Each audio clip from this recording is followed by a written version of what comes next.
अस्सलामुअलैकुम student, I am Salman Hasan. Welcome to my YouTube channel Sindh board mathematics. Student, इस video के अंदर हम लोगों ने एक बड़े ही काम की बात करनी है जो आपको पता होनी चाहिए, पता नहीं होनी चाहिए, आपको बता दूं ताकि आपके वो आगे काम जरूर आने वाली है। स्टूडेंट, आपको अभी तक ये पता होगा कि हम लोगों ने अभी तक क्या काम किया है। 5.1 को कंप्लीट कर लिया है, लेकिन 5.1 के अंदर question number 5, question number 6, question number 7 and the question number 8, ये थोड़े आपके टेढ़े क्वेश्चन तो थे लेकिन बड़े ही ईजी थे। लेकिन ये क्वेश्चन आपके अभी तक 5 नंबर के लिए नहीं आए, ये एमसीक्यूज में आए हुए हैं। तो लिहाजा मैंने आपको अभी तक पीछे जो क्वेश्चंस करवाए थे, क्या पता 5 नंबर के लिए आ जाए, क्योंकि इस तरह की कंडीशन बन जाती है, कभी दे देते हैं। तो लिहाजा मैंने आपको 5 नंबर के लिए करवा दिए और अब एमसीक्यूज के लिए समझा रहा हूं स्पेशली इस वीडियो के अंदर। ये 5 से लेकर क्वेश्चन नंबर 8 तक के अंदर ये जो क्वेश्चन है इनको एमसीक्यूज में आ जाए तो आपने कैसे अटेम्प्ट करना है, तो वो बता रहा हूं कैसे करना है। ठीक है जी स्टूडेंट, तो सबसे पहले हम लोगों ने क्या करना है, क्वेश्चन नंबर 5 को मैं लिख देता हूं यहाँ पे। ठीक है जी, क्वेश्चन नंबर 5 में क्या कह रहा है जरा देखते हैं। इसमें कह रहा है particle moved at the distance s and the time t is given by, ये दिया हुआ है s इज इक्वल टू क्या दिया हुआ है, u t plus 1/t a t square दिया। ठीक है, तो क्या कह रहा है, u and v the fixed point real number, find the speed and magnitude of acceleration. तो आपको एमसीक्यूज इसी तरीके से दिया जाएगा, भाई ये इक्वेशन दे दिया, कह दिया इसकी एक्सेलरेशन बता दो या वेलोसिटी बता दो। तो लिहाजा आपने क्या करना है, आपने इसके ऊपर लेना है डेरिवेटिव। तो डायरेक्ट आपने डेरिवेटिव लेना बगैर किसी सोचे समझे। तो भाई आपको पता है डेरिवेटिव u के साथ नहीं आएगा, t के साथ डेरिवेटिव आएगा। तो t का डेरिवेटिव 1 हो गया प्लस 1/t a बाहर आ जाएगा, डेरिवेटिव t स्क्वायर के साथ लग जाएगा, तो t स्क्वायर का डेरिवेटिव t बन जाएगा। ठीक है, 2t बन जाएगा, तो ये 2 से 2 कैंसिल आउट हो गया। अब u वन जा u हो जाएगा और प्लस यहाँ पे सारा क्या बन जाएगा, at। तो यहाँ पे आपको पता है ds/dt किसके बराबर होता है, u प्लस at। तो ये लाता किसको रिप्रेजेंट कर रहा है, स्पीड को। तो आपका एक काम तो निकल के आ गया। अगर आपको एमसीक्यूज में डायरेक्ट बोले तो देखें 2 मिनट में आपने वेलोसिटी या जो स्पीड होती है वो निकाल ली। ठीक है, तो आपने सिंपल डेरिवेटिव या डायरेक्ट आपको पता है u प्लस at जो लिखा होगा आपने उसको टिक कर देना है, सिंपल हो गई कहानी। अब आगे चलते हैं, आगे स्पीड मालूम करनी है और एक्सेलरेशन मालूम करना है। तो आपको ये वाली बात पता है कि भाई जो डिस्टेंस है उसके ऊपर एक बार डेरिवेटिव ले लो तो वेलोसिटी स्पीड आ जाती है, वेलोसिटी आ जाती है, और दूसरी बार डेरिवेटिव लेने से एक्सेलरेशन आता है। तो आपने बिना सोचे समझे इसके ऊपर डायरेक्ट दूसरा डेरिवेटिव ले लेना है। जो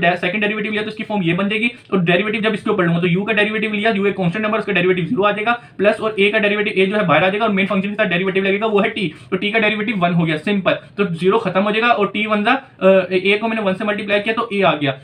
ठीक है स्टूडेंट, तो यहाँ पे आप देखेंगे सेकंड ऑर्डर डेरिवेटिव जो एक्सेलरेशन होती है उसका आंसर a आ गया, और जो स्पीड थी उसका आंसर आपके पास u प्लस at आ गया। तो यहाँ पे देखिएगा जो हमने आंसर इतने लंबे तरीके से निकाले थे 2 मिनट में निकाली, अगर ये आपके पास एमसीक्यूज में आते हैं। ठीक है जी स्टूडेंट, तो यहाँ पे आगे आपका क्वेश्चन नंबर 5 होता है कंप्लीट। सिंपल क्या था भाई, इसके अंदर s दिया हुआ था तो इसके ऊपर फर्स्ट डेरिवेटिव लिया, स्पीड निकाली, और सेकंड ऑर्डर ऑफ डेरिवेटिव लिया, एक्सेलरेशन निकाली। तो सिंपल मैंने डायरेक्ट किया और अपना काम कर लिया। अब हम लोग करते हैं अगला क्वेश्चन। अगला क्वेश्चन है क्वेश्चन नंबर 6। अब क्वेश्चन नंबर 6 में क्या कह रहा है, a point of move is a fixed path, ठीक है, according to the condition s is equal to 9 square root t दिया हुआ है। ठीक है जी स्टूडेंट, और where the s is the distance and cover the at a time t and show that the acceleration is negative. तो बड़ा ही आसान है, आपको सिंपल ये चीज दे सकते हैं और बता दिया जाएगा, ये नहीं बोलोगे कि शो करके दिखाओ, वो बोल देंगे भाई मुझे इसकी एक्सेलरेशन निकाल के दो। ठीक है, और ये चीजें एमसीक्यूज में आपके पास आई नहीं, और यूनिवर्सिटी के टेस्ट में भी इस तरह ही की चीजें आ रही होती हैं। तो आप फिर इसको क्या करेंगे, तो आपको बेसिकली एक्सेलरेशन मालूम करके देना है ना। तो आपको पता है कि सेकंड डिस्टेंस के ऊपर हम सेकंड ऑर्डर ऑफ डेरिवेटिव ले लें तो मेरे पास क्या आ जाएगा, एक्सेलरेशन निकल के आ जाएगा। तो चलिए जी आए ले लेते हैं। तो सबसे पहले आप क्या करेंगे, t की पावर 1/2 को ओपन कर देंगे ताकि आप इजीली इसके ऊपर डेरिवेटिव लगा दें। तो d/dt ले लेंगे विद रिस्पेक्ट टू डेरिवेटिव लेंगे, और इसी तरीके से d/dt जो लेंगे हम इसके ऊपर t की पावर 1/2 के लेंगे, और 9 जो है वो बाहर आ जाएगा क्योंकि वो एक कोफिशिएंट है। अब क्या करेंगे जरा आगे देखिएगा, 9 ऐसी कैसी रहा, t की पावर 1/2 के ऊपर डेरिवेटिव लेंगे, पावर मल्टीप्लिकेशन में आ गई, और 1/t में से -1 कर दिया, सिंपल। तो जरा देखिएगा ये क्या बन जाएगा, 1/2, ये t -1/2 -1 किया तो -1/2 बन जाएगा, सिंपल। आप एलसीएम लेंगे आपको आता होगा। तो ds/dt जो था आपका क्या आया, आपने 9/2 d की पावर -1/2 बन गया।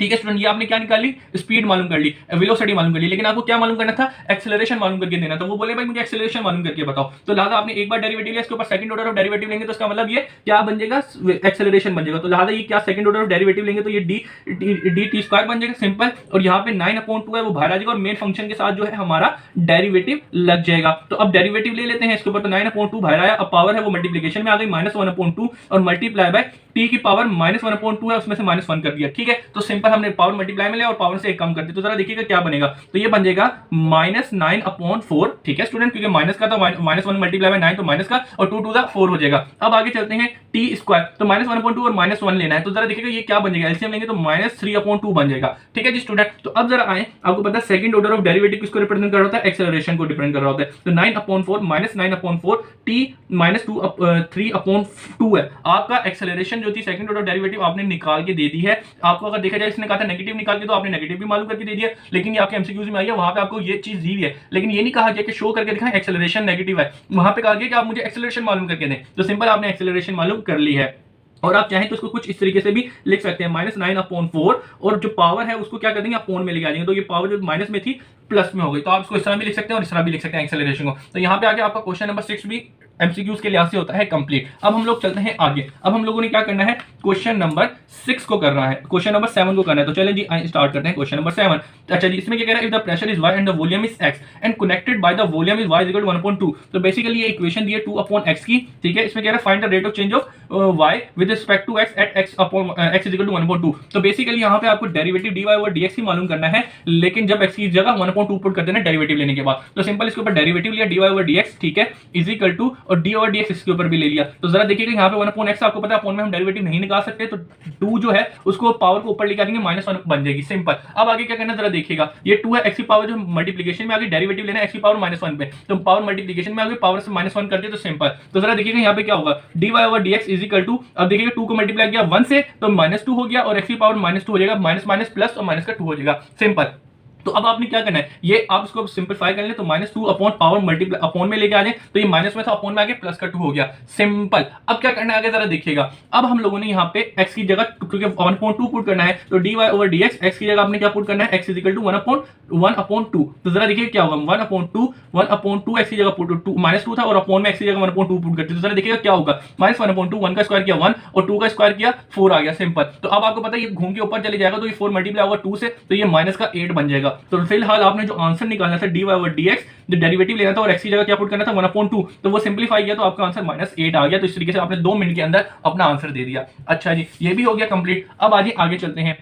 अब हम लोगों ने क्या करना है, क्वेश्चन नंबर 8 को सोल्व करना है। तो चलिए जी आज क्वेश्चन नंबर 8 को भी सोल्व कर लेते हैं। तो यहाँ पे आप क्वेश्चन नंबर 8 की हेडिंग डाल देता हूँ, भाई क्वेश्चन नंबर 8 सोल्व कर रहे हैं। तो ये भी आपके एमसीक्यूज में आया हुआ है, ठीक है स्टूडेंट। मैं ई-गेट की जब तैयारी कर रहा था तो इस तरह के क्वेश्चन मुझे मिलते थे प्रैक्टिस करने के लिए कि भाई 1-1 मिनट के अंदर करना होता है। तो सर देखिए 1 मिनट में कैसे करेंगे, the radius r and the height h, the radius is circular, motion is always equal. तो भाई इसने मुझे सबसे पहले कह दिया रेडियस बराबर है हाइट के, and find the rate of change of volume with the cone with respect to height, ठीक है। तो भाई कोन की बात कर रहा है तो कोन का फार्मूला क्या होता है, वॉल्यूम का डेरिवेटिव लेना है, तो बराबर तो 1/3 पाई r² h, ठीक है। तो सबसे पहले यहाँ पे मैं फार्मूला लगाऊंगा, क्या फार्मूला लगाऊंगा, 1/3 पाई r की जगह मैं क्या पुट करूंगा, h² और h से मल्टीप्लाई होता है, इन द फाइनली क्या हो जाएगा 3 पाई और h की पावर क्यूब हो जाएगा सिंपल। अब मुझे इसके ऊपर क्या लेना है, डेरिवेटिव, क्यों, क्योंकि मुझे dv ओवर जो मालूम करना था dv/dh मालूम करना था, जो इसने मुझे कहा था कि rate of change of volume with respect to h, ठीक है जी स्टूडेंट। तो लिहाजा उसके लिए मैं क्या करूंगा, डेरिवेटिव लूंगा। तो dv/dh यहाँ पे लेफ्ट हैंड साइड पे भी ले लूंगा, और d/dx जो है वो किसके, d/dh जो है वो राइट हैंड साइड पर भी ले लूंगा, ठीक है जी स्टूडेंट। अब आगे चलते हैं, तो जरा देखिएगा 3 पाई बाहर आ जाएगा और डेरिवेटिव जो है वो मेन फंक्शन के साथ लग जाएगा, वो है h3। तो जरा देखिएगा 1/3 पाई, अब डेरिवेटिव h की पावर क्यूब के साथ लेना है, तो 3 मल्टीप्लाई में रहेगा और 3 में से कम किया तो पावर 2 बच गया, ठीक है जी स्टूडेंट। तो ये आपने ले लिया डेरिवेटिव, तो ये डिवाइड में ये मल्टीप्लाई में एक दूसरे से कैंसिल आउट किया, तो dy/dh जो है हमारा जो वॉल्यूम था वो आपने निकाल लिया पाई h² स्टूडेंट, ठीक है जी स्टूडेंट। तो यहाँ पे जरा देखिएगा जो हमने पहले निकाला था लंबे तरीके से, वो सारे आंसर हमने 2-2 मिनट के अंदर निकाल लिए हैं। तो आपको मैं बात बता दूं, वैसे वीडियो तो थोड़ी लंबी बन रही होगी क्योंकि आपको पता है कि सोल्यूशन कर रहा हूं, समझा भी रहा हूं। अगर यही मैं दिमाग में 2-2 मिनट में कर रहा हूं तो आ जाता। अब कुछ बच्चे बताएंगे सर हम कैसे करेंगे, हमें तो नहीं समझ आ रहा। बेटा प्रैक्टिस करके आएगा, कम से कम अपने इसी लेवल पे सेकंड ईयर ही के अंदर आपको एक क्वेश्चन को जो चीज नहीं आती उसको 2 बार 3 बार 4 बार करें। यकीन माने मैंने भी ऐसी प्रैक्टिस की थी और इसी तरीके से होता है, ठीक है जी स्टूडेंट। अगर आपने अच्छे मार्क्स लेने और अच्छी यूनिवर्सिटी के अंदर एडमिशन लेना है, ठीक है जी स्टूडेंट। तो हर जो मुश्किल क्वेश्चन है उसको बहुत ज्यादा प्रैक्टिस किया करें। तो यहाँ पे आगे हम लोगों ने एक्सरसाइज 5.1 को कंप्लीट करते हैं, इंशाल्लाह आगे मिलते हैं। अल्लाह हाफिज।